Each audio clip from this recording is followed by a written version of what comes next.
All right, we are live. It is the Spinnin Backfist MMA show, post UFC 309 edition, 2 in the morning, 2:08 a.m. Eastern Standard Time. It's Robbie Fox, Jack Mack, and Big Ev, fresh out of Madison Square Garden. Me and Jack, at least. Ev was traveling, unfortunately, couldn't attend the MSG card, but it was a card. It wasn't the greatest card in the world. It wasn't the worst card in the world. We got some big moments. Obviously, the main event, huge finish. Big Ev, haven't talked to you tonight, so we'll throw to you first. How did you think UFC 309 went? I thought it went overall good. I mean, honestly, through the first four fights, I thought we were going to have a classic on our hands. I I thought we know. were going to I have one was of those feeling like cards that that. we had at MSG. Was it the 2 years ago when there was like the most finishes ever? It was like Yep. up there for a record for pay per views. I mean, I'll tell you, I was buzzing about the new gloves. Buzzing. Me too. I thought it was I an was like, oh automatic man, I was like, knockout I machine. mean, I Yeah. mean, when you get back to back, you get an Open Elliott like nuke that we've Yeah. never seen in the UFC. I know he's only had a couple fights, and then why am I drawing a blank? Brahimaj. You Yes. get who's like not a puncher at all, like who's known as basically like a submission or bust guy, and you get those guys like back to back like flatline knockouts. Like I was like, oh my god, I was like the gloves are like we're cooking here, like we're back.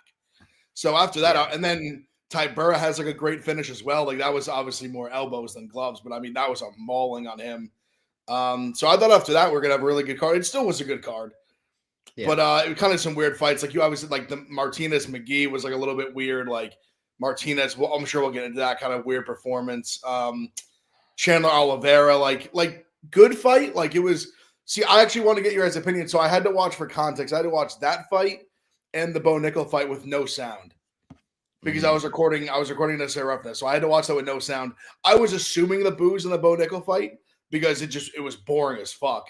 I was sitting there with like I was like, can Craig can Craig like maybe like did he win the first round? I was thinking it might have been 1-1 going the last round.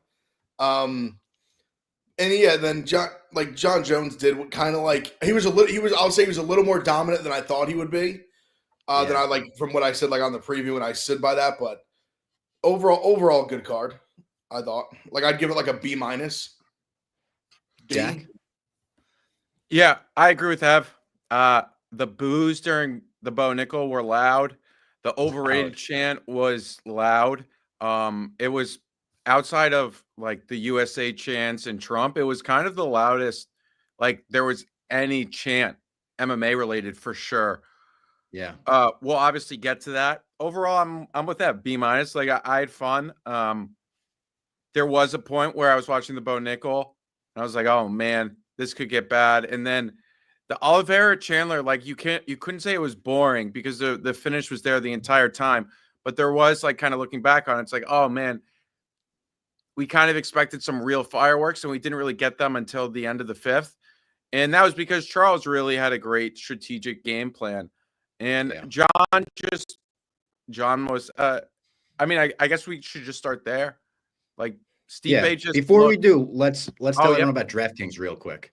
DraftKings we were using all night. Of course, me and Jack went to the DraftKings party. We saw John Anik there last night. That was pretty cool. Got to chop it up with Anik a little. Literally one more sleep. We were talking to Anik when it was one more sleep, thanks to DraftKings. And of course, not just fights. The NFL season is rolling along, and the contenders are separating from the pack. One thing that hasn't changed this season, DraftKings Sportsbook, an official sportsbook partner of the NFL, is the number one place to bet touchdowns. Fade to the corner of the end zone, running back breaks through the line and gallops 60 yards to score. We don't care how you get them. We just want to bet on touchdowns, and DraftKings is the best place to do it. If you're ready to place your first bet, try betting on something simple like picking a player to score a touchdown, and then go to the DraftKings Sportsbook app and make that pick.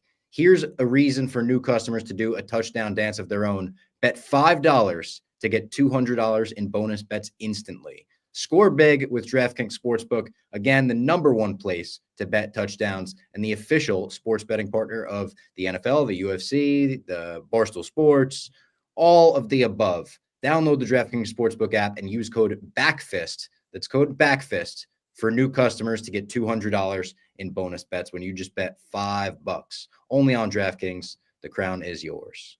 Love DraftKings. But yes, Jack, I do think we should start right at the top, right at the main event. What did you think of that Jones performance? I mean, I thought Jones looked really good. Obviously, Stipe looked flat. I think everything Yeah. from his feet to kind of his punches. John gave him credit in the post fight. I don't know if John was.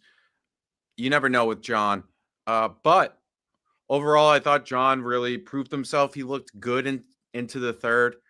Stipe kept coming forward, but it never looked like John. I guess there was a little bit of like, oh, maybe his cardio, but he looked completely fine.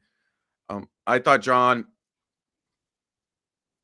if he got I don't want to give him A plus, but it has to be an A minus or an A. He took care of business, and we all know what we want next. And I got to tell you, obviously the performance, I don't want to take anything away from the performance. It was great. Like we said, Stipe did look his age, I think, in there. It looked like the ring rust was definitely there. His head movement wasn't really there. His footwork wasn't really there. He never got going at any point. The ease with that John tripped him with in the first round was scary. Like that was like he was on the ground in a moment. And the kick that he hit him with at the end, as close to me as it possibly could have been. It was like John was just rubbing salt in my wounds. And the thud that it made was sickening, like a legitimate thud where it was just like everyone kind of cringed when it hit because you just heard it and you knew that could be broken ribs, that could be broken abdomen, there could be, damaged abdomen, whatever it was bad. But the post-fight interview pissed me off so much, guys. It pissed me off so much. When Joe Rogan sets him up perfectly and says, like, what's next for you? Are you going to retire or are you going to give the people what they want to see? You want your GOAT to be like, you know what? Fuck it. I ain't hanging him up. You want to see me fight that guy? Well, I'm going to knock his head off. Be careful what you wish for. Drop the fucking mic and leave the octagon. That's what we want our GOAT to say. Instead, he said, I want to take this moment when everyone's cheering to give it up for our Lord and Savior, Jesus Christ. Come on, man. And I don't got anything against shouting out Jesus Christ. I'm fine with shouting out Jesus after post-fight interview. It happened more than once tonight, I think. A couple people, thank you, my Lord and Savior. I never have an issue with that. Jesus loves knockouts, right? But to do it like that in that moment, I've never rolled my eyes harder in my life. It was just like, are you kidding me right now with that? Wouldn't even acknowledge Aspinall. It's like, bro, be the fucking GOAT and fight Aspinall. And then do whatever you want. Retire, ride off into the sunset. I don't care. Just in this moment, be the GOAT one time for me. Yeah, I mean, Bob, I agree. I'm sick of this guy who's just like a bad human being, constantly going back to Jesus Christ and our Lord and Savior. Like, where was your Lord and Savior when you were on your cocaine bender? Like, stop it. Come on, man. Like, stop it. I'm sick. I don't want to hear that from you. You found Jesus. That's great. Nothing wrong with that. But just don't, like, God, we know who you are. Stop it. Stop the charade. I'll even, as the Aspinall guy, there's part of me that almost gets him not saying Aspinall because you're kind of giving the challenger like your moment. Like this is kind of like your moment. Like why you talk about someone else? But I agree with you. It would have been pretty badass if he just grabbed the mic, was like, asked like everyone's calling me a duck. Like you better we get this contract figured out. Like you better watch what you wish for, pal. Like you're gonna find out who the GOAT really is, kind of thing. Like imagine the pop like if he would have said that. That would have been a monstrous pop at MSG. Oh, that would have been an all-time MMA moment. But instead, I think Aspinall's an asshole. I think he probably just didn't want to lead to where like he says that, then all of a sudden the camera's on Aspinall, then all of a sudden Aspinall's in the ring with you. Yeah, like that part I see it. No, but just to speak on Jones, Jones was great. Yeah, like I would say like AA minus. Like he was more dominant than I even thought he would be. Stipe looked flat, but like Stipe landed a few shots, so like it wasn't like he totally was like in there just like he didn't like belong in there. But at the same time, Jones just was so in control from the moment it started. Like you said, that when he hit him with the trip and was landing those elbows, I was like, oh my God, is it about to just be over like this? Like is he just gonna grab him, ragdoll him on the ground, and just maul him with elbows to a finish? But no, he was great. I mean, I think there's no debate. I think he's played into it. John Jones, Tom Aspinall is by far the biggest fight the UFC can make right now, bar none. Not even close. Not even close. At this point, would you, with the hype that Jones has, would you say it may be a Jones Aspinall fight, or if you want to say Jones Pereira too, if he's a bigger name, even though I think he smokes Pereira, like not even like close. But either of those, I almost think might be bigger than even like a McGregor fight at this point. Because I think people will tune in to see McGregor. He'll always put asses in seats. But I think there's like just a different buzz around like Jones and Aspinall. Like it truly is like this like two Goliaths going at it. Or even Pereira. Like there's the same feel. As opposed to like McGregor at this stage of his career. Like we know. I think McGregor's still bigger. I think he's still bigger, to be honest. It probably would sell more, I guess. But I think it's closer than people think. I think there's enough hype around like what Jones is doing at heavyweight and just like this Aspinall character that's now almost being like this mythical, like, can he I was just saying to Jack before we went live, do you think at this point Jones Aspinall has as much buzz and hype as Jones Francis had before Francis left the UFC? I think Ngannou, it's close because Ngannou had a chance to be basically like UFC's Mike Tyson if he knocked out John Jones. I mean, you even see the way now. Like I tweeted after the fight, I'm doing my Aspinall thing. I'm like, Aspinall knocks out John Jones, and the people are going crazy. They're like, you're an idiot, you're a moron. Like, I know we're getting it in the chat already. Someone said we're doing tricks on it for Aspinall. Typical us. Yeah, I will say, and I'm fine with that. And I'm totally fine with that. But I just think it's like John Jones is obviously he's just been unbeaten forever. So he's in the fans of even anyone who's like a casual MMA fan, but you've been a casual for like 15 years, John Jones is like this mythical, unbeatable god. This man almost lost to Thiago Santos on one leg. A lot of people think he lost to Dom Reyes. Like we need to like he's the GOAT, unsolidified, bar none, not even close. He's the GOAT. That does not mean at like 38 years old he can't lose.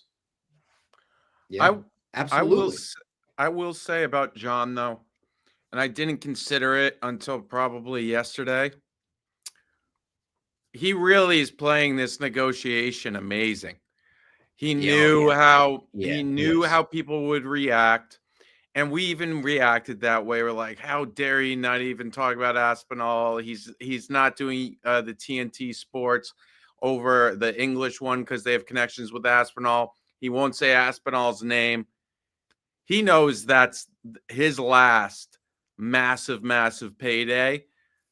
Obviously, he could probably have more. Who knows if he wants to do like a boxing or it's like the Poton fight and whatnot. Jamal Hill, yeah. But I was thinking about it today and last night. It's really been a great job by him from a negotiation standpoint. Yeah. And he even post-fight when he's like, we'll see what the UFC has to offer. And I didn't realize this until yesterday.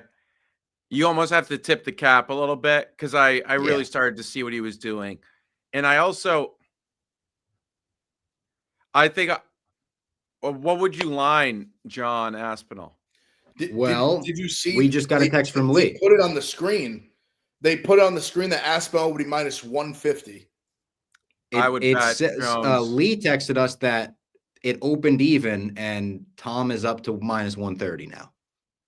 I would bet John at underdog all day.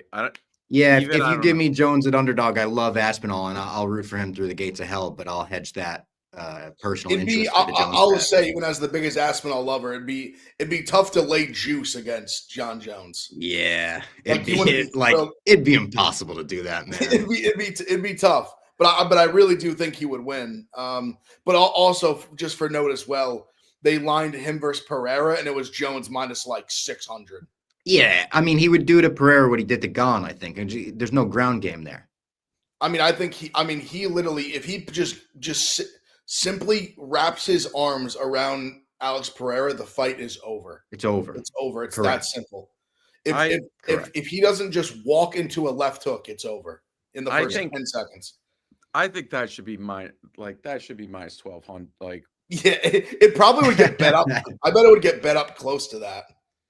I bet it would get bet up close to like 800 because there'd still be enough like Pereira people that'd be like, oh, like Pereira could land that left hook. Like, what if he touches anyone's like hands of stone?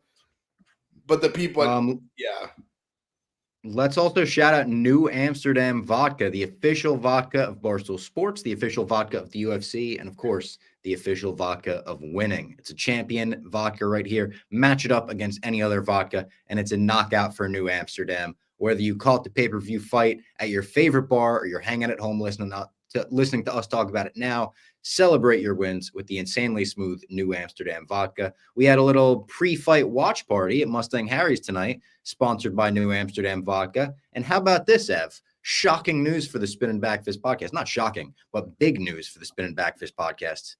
We met Mitt Romney in the chat. No way. We met him. Good guy. Yeah. Good guy. So Mitt Romney, shout out Mitt Romney for coming to the New Amsterdam party today. And of course, shout out New Amsterdam for sponsoring the show. One of our favorites. As always, the best vodka in the business. Love New Amsterdam. Shout out Mitt Romney too. God bless. Appreciate you being here now. Shout out Mitt Romney. Shout out New Amsterdam. Then the co-main event. We touched on the co-main event a little bit. 4 rounds of domination from Charles Oliveira, where it's like, oh, fuck. This is like way more dominant than it was the first time around, obviously. Michael Chandler didn't really have any moments to shine in the first 4 rounds. Then he clipped him in the 5th round. It became very interesting. He started landing these shots to the back of the head. Me and Jack were talking about these. 14, 15 shots at the back of the head. It was Ev, you watched the broadcast. You had the best look at it. On the broadcast, it was see, and like I said, I was watching with no sound. So I cannot hear what the broadcast was saying. But I was sitting there. I'm almost trying to like not react while I'm like live doing SRFs. And I'm like, he is literally just spamming punches to the back of his head. I was like, this is crazy. No warning from Keith. How was he allowing this? Based on what you saw, because we saw it live from whatever angle we were staring at, but you actually singing on the broadcast. I said, if the fight got stopped there, do you think that they have a case for getting that overturned? Probably, because there was a moment when he was landing them to the back of the head, like clearly to the back of the head, a bunch in a row. Yeah. But then he eventually did get it to the side and was kind of landing like big punches that were like actually legal. And there was a moment where I was like, oh my God, is Oliveira like going out here? There was like a split second where he was like kind of in this position where he's like this and he's just like eating these punches. And he's kind of not, he had like a split moment where I was like, is he like starting to kind of like fade? And then he kind of like was able to like grab, kind of like get out of the position and not just be like getting mauled for a second. But yeah, that was just a crazy sequence. Was that Keith Peterson? It was, yeah. I was like, no nonsense. Keith Peterson was letting so much nonsense happen in the cage. There was some bad cage grabs. Oh yes. Too. Oh my, Bob, insane. Really bad out of Chandler. I love Chandler. Crazy cage grabs. I also think there was a sequence in I think it was the 4th round, maybe 5th, where you could Oliveira was clearly complaining about him grabbing the inside of his gloves the same way Poirier did.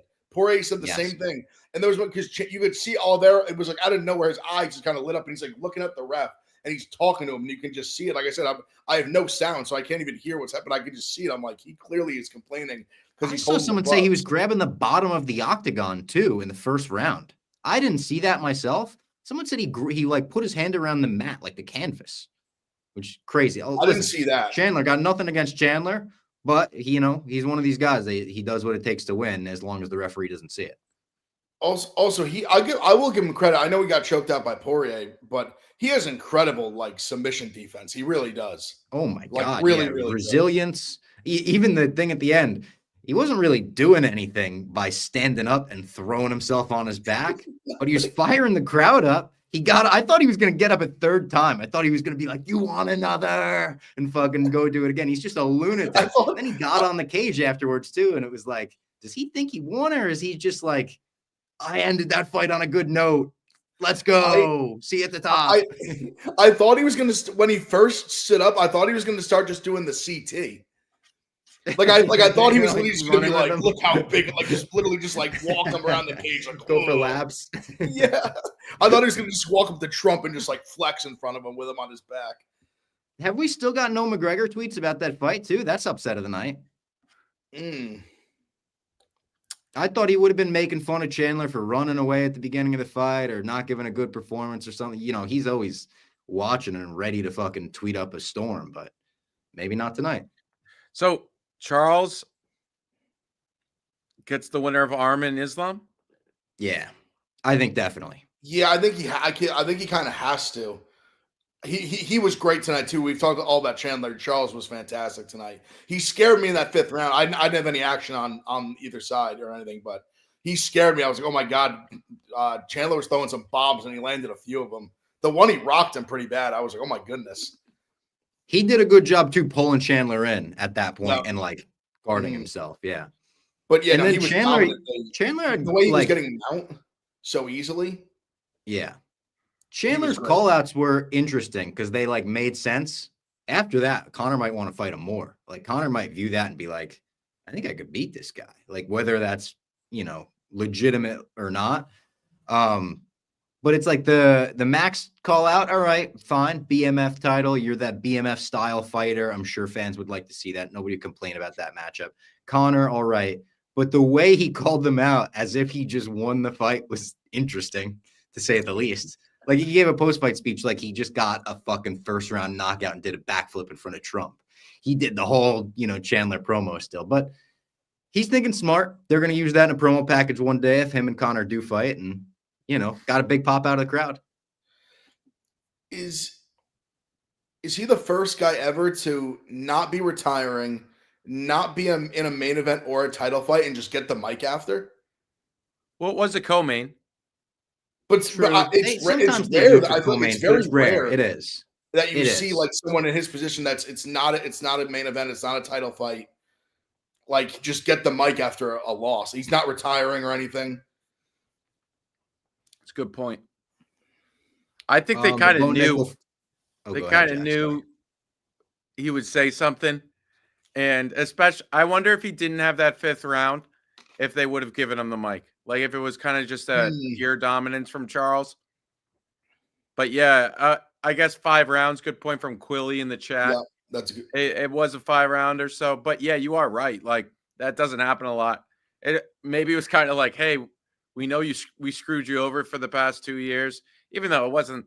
Michael agreed to all of that, but it was one of those things. No, I think you were right. I think you're right about the without the 5th round, I don't think he gets the mic. He had having a good 5th round got him the mic. Yeah. And then also go ahead. I don't know if they showed it on TV, but the camera followed him leaving. Chandler. Oh, yeah. Like I guess Charles may have already been gone, but it followed Chandler. Oh yes. Because they showed him talking to Trump. They showed him talking to Trump and Donald Jr. and everyone. Yes, they did show that. Trump was Bo Nickal fight very boring. After, Very boring. Bo Nickal gets the overrated chance. We did hit a crazy bet that Lee texted us about beforehand. I don't know if you guys took it. I took it. The plus 800 significant strikes in that. Amazing call by Lee. His post-fight interview I thought was interesting as well. Like he didn't really say anything bad, but it was interesting that he went the way he went. Like the whole crowd's booing him and chanting overrated. And he was just like, I thought I had a phenomenal performance. He's like, look at the greatest of all time. They go to decision and they have, 20, 30 fights to their name. This was my 7th fight. Like, I'm very happy with the performance I just had. And everything he's saying is like understandable. It's not crazy by any means. But I was almost impressed with like the composure he had while having 20,000 people boo his head off to just be like, no, you guys are wrong. That was sick. Well, yeah. I'm sure. Go ahead, Jack. Go ahead. Yeah, he's Mr. Positive though. He is.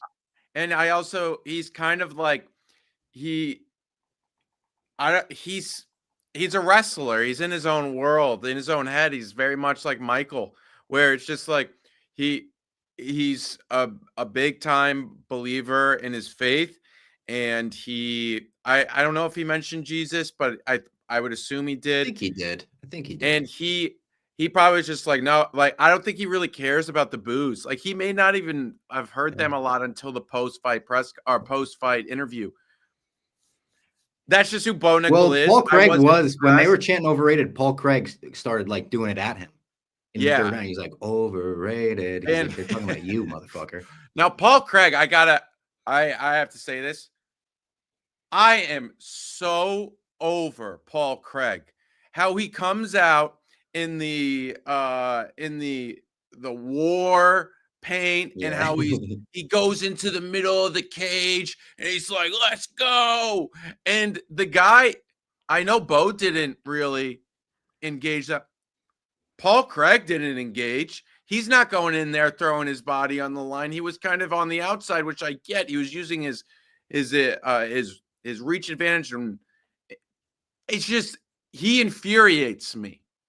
He infuriates me to a point of, I really think I think he's top of the list for who I dislike the most in the UFC. Really? Wow. People like act like he is. I think he frustrates the shit out of me when he fights, but I like him. And him to just be go in there, and if you're such a big tough guy from, your war, go start a war then. And then if you're saying overrated to Bo, dude, you lost 30-27. I know you could say 29-28, but you're pointing and laughing at the guy that's beating you. Yeah, it's understandable. Understandable take. It definitely was just like a weird, I mean, I do for Bo. I wonder kind of Bo's in an interesting spot now, where now the fans are turned on him a little bit tonight. I kind of wonder what they do matchmaking wise, because I think tonight you had such jiu-jitsu aids in Paul Craig that it almost was like a checker and a checker, like my wrestling versus your jiu-jitsu. Like, we don't want to go on the mat with each other, basically. They stand and trade. It's boring. Bo edges him out. Bo definitely won the fight. Like, it wasn't, I thought he definitely won. He landed bigger shots later on for sure. But I kind of wonder what you do here, because I think if you have just who do you go at 185? That's Craig's technically not ranked, but he's basically the gatekeeper of the ranking. I think you give him someone at the same exact level. I don't know if you even go ranked after this. Because what do you I'm at what do you do? Do you go does he fight Fluffy? I don't know if that's what you want to do. I don't think that's the matchmaking you want. That almost feels like a step down. Does he fight Michelle? Does he fight Michelle Pereira? Maybe is that the fight? Maybe I'm just throwing out names at the bottom of the rankings. Maybe. Maybe. Yeah. Do you go? I don't know. I just don't know where you really go from here, because I think even the way you saw when he was on the mat with a Cody Brundage, he got the finish, but he said, it's funny, he said after that he wasn't crazy about his performance. This one he was happy with it. But I think this one I think for this one, I'm sure for him, someone that's so wrestling dominant, just to get a win with a respectable fighter with just your hands is an accomplishment. I'm sure his camp is happy. How his hands fared, considering his he's been fighting MMA for 4 years. Not even. Yeah. But I just think the matchmaking here is I'm just very intrigued what route they go. Does he get a Kopilov? Do they go non-ranked? Does he get another non-ranked guy and a guy like a Kopilov where maybe that wouldn't shock me. Take him down and dominate him on the mat? Yeah. I think they're going to take it slow with him. And I think you can. Like you said, it's the 7th fight. I think they're going to take it slow. I would almost be surprised if he gets a ranked opponent next. Because I say Quilly and the Jay saying Hermanson, delete. I don't think that I think those would not. I don't know how they'd go right now. Hermanson would be interesting. Finn fighting Hermanson, I'd be very intrigued by. That's a good call. What did you guys think of the Ruffy fight? Lawn Top, obviously just a tough son of a bitch. Almost reminded me of Chris Moitinho in this fight. Didn't take a beating quite to that level. But it was holy fuck, this guy's getting hit with every shot he could get hit with. And he seems fine.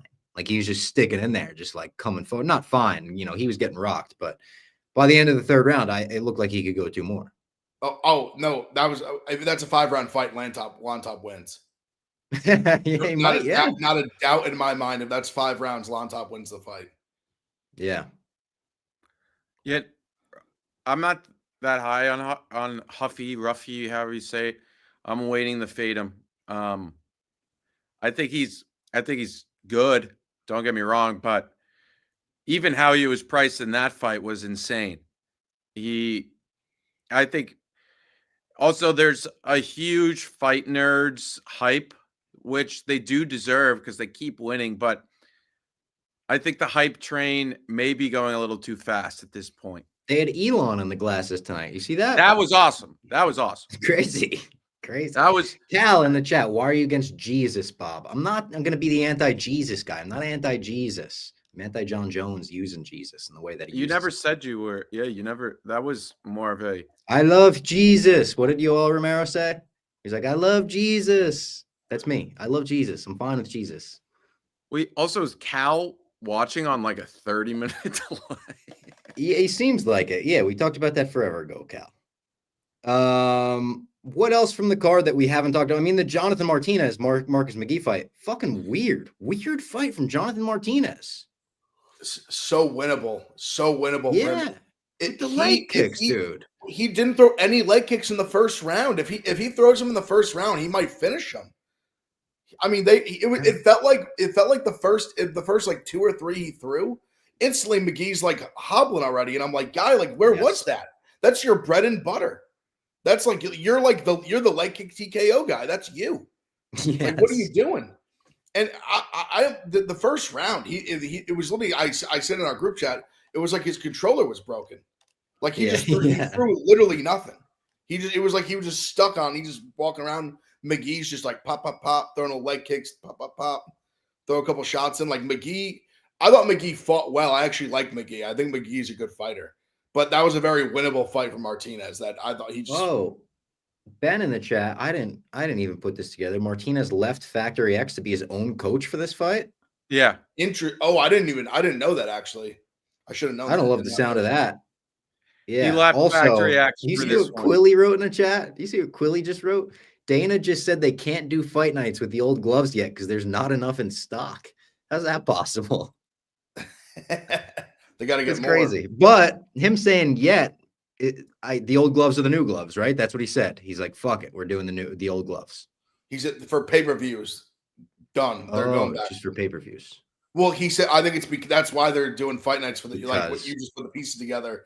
But they said like pay-per-views will like always have the old gloves. So they're doing 3-0, 310. We'll have and I think maybe next week we'll have the old gloves. Wow. I love it. And they're going to compare. The Figueiredo Jan will have the new gloves, is my understanding. And then the other fight nights for the rest of the year, like the Tampa one, will have new gloves. And then they're going to compare. Another thing worth mentioning, this was one of the highlights of the night for me, was Jim fucking Miller, getting another win. 41 years old, I think his 27th UFC win, 45th UFC fight. He's like, I want to get to 50. And if he keeps fighting like this, he's going to get to 50. Like, I know he got finished, obviously, UFC 300, but he looked great. Damon Jackson retired, too. Him and Stipe were the ones to leave the gloves in the octagon tonight. Although I don't think Stipe did that. I think he was just like, I'm not going through with that. I'm leaving the gloves on. But yeah, Jim Miller, he had a huge pop for the crowd too. Like the crowd loves Jim Miller in New York, obviously, as they should. And his post-fight interview was like, we got to bring justice to that squirrel that got killed. Peanut. I didn't see that coming from Jim Miller. I was like, what the fuck? But yeah, I know that was sort of, didn't Trump's people like put out a statement on that? Was he hoping Trump was going to be there for it maybe? Well, does Jim Miller care a lot about it? Like, is he an animal guy? I don't know. That's why I was so like, whoa. I know. Peanut the squirrel. That was Peanut the squirrel. Took the world by storm. Was a tragedy. I think he is. I think he's like a farm guy. Okay, so that would make sense. He's an animal guy. Okay, because Levi jeans and boots in them. Peanut the squirrel was his home before the New York State government euthanized him. Was an animal sanctuary. Like a guy and his wife. He had a raccoon, right? We cannot forget about the raccoon who was also killed. Oh no, the raccoon was too? Oh, it really is. Everyone's just talking about Peanut. No, shit. I forget I want to say it was Frankie the raccoon. Shit. Somebody in the chat will get it. The show's dedicated to them. And Jim Miller, he could keep going. He looks good. Fred the Raccoon. Thank you. Fred. Nathan, thank you. Damn, it's a good raccoon name, too. Fred the Raccoon. I like Fred that. the Raccoon. R.I.P. Peanut. Jim Miller. Amazing. The guy has to be in the Hall of Fame. Oh, absolutely. I'm not with the people that are like, no, longevity shouldn't equal this. It's like, I agree. In general, longevity shouldn't just get you into the Hall of Fame. When you're as good as Jim Miller has been for as long as he is through multiple generations of fighters, that does equal Hall of Fame in my mind. The guy's got the most wins in UFC history, the most fights in UFC history. He's going to hit 50. That's a Hall of Fame career. Like, he's not this like horrible, 50-50 fighter's whole career. He's like a very good fighter. Maybe not a title fighter, but a very good fighter. Yeah, put him in. Yeah, Jim Miller Hall of Fame, no doubt. No doubt. I think when you're like as early as he was, you're like pioneer is not the right word, but almost like someone who's been around. Literally, the two longest guys are literally it's him and John Jones. Yeah, Andre Arlovsky too, right? Oh yeah, Arlovsky. Would he be another one? Yeah, but he's like, I think he might be done at this point. Yeah, I think he's done. He should be, at least. When's the last time? Like, yeah, I mean, the crazy thing about Jim is he only loses by decision for the most part. I mean, like, Charles Oliveira, like, choked him out, but yeah, you just had Bobby Green. Or no, Bobby Green did his decision too. He didn't. But he hasn't been finished since 2018. All of his losses have been decisions. So I mean, the guy just he's not bonkable. Anything else? Anything else on the night we haven't mentioned?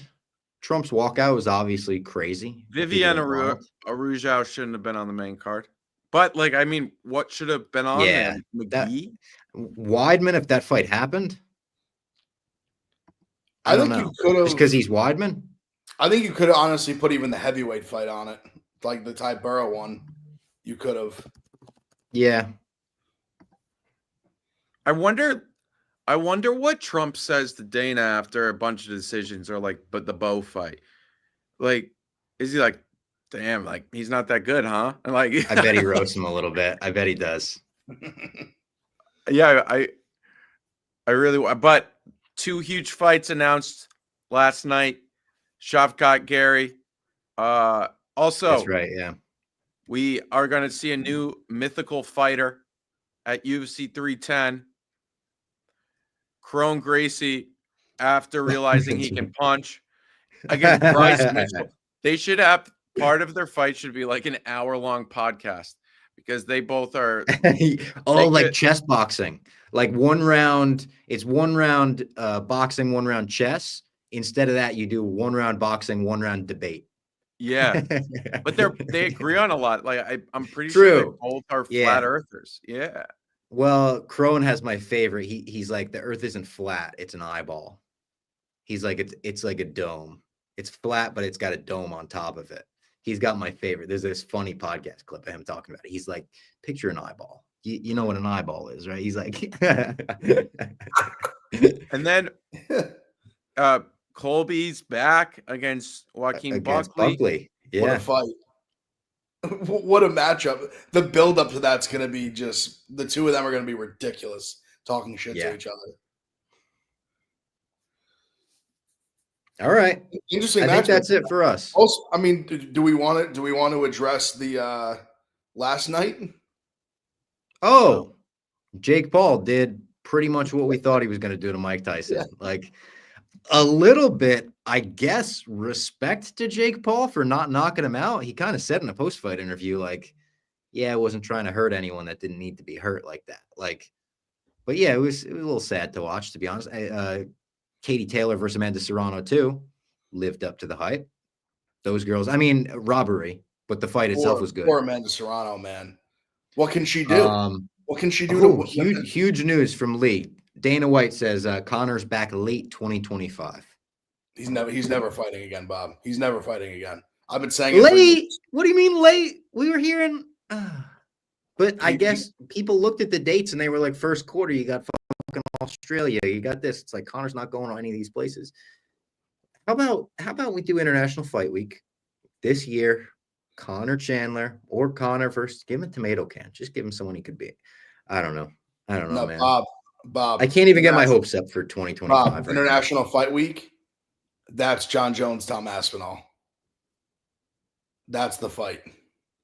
Yeah, you might be right.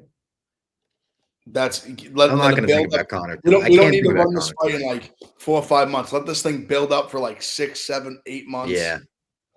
International That'd be Fight Week, huge. the biggest fight in Dana White. He said it in the. I'm about to watch the presser when we're done. He said he's claimed biggest heavyweight fight of all time, and he's basically said he's going to give John Jones the bag. He's going to make it happen. Oh, make it happen, Dana. Please, for us, make it happen. I would love Tom Aspinall to beat him. I'd be so heartbroken if John just beats Tom easily. He said, "quote John Jones will be well compensated to fight Tom Aspinall." I love to hear that. I love to hear that. Also, all right. he's gonna pay John just as a big fuck you to Francis. Yeah. Like this is we almost have to thank Francis for this fight. Almost the domino effect, the butterfly effect. Yeah. All right. That's it for us. Shout out to everyone who's still tuned in at almost 3 a.m. We'll be back next week with a normal show, break down the news, break down fights and whatnot. Thanks for tuning in. We'll see you later. Good.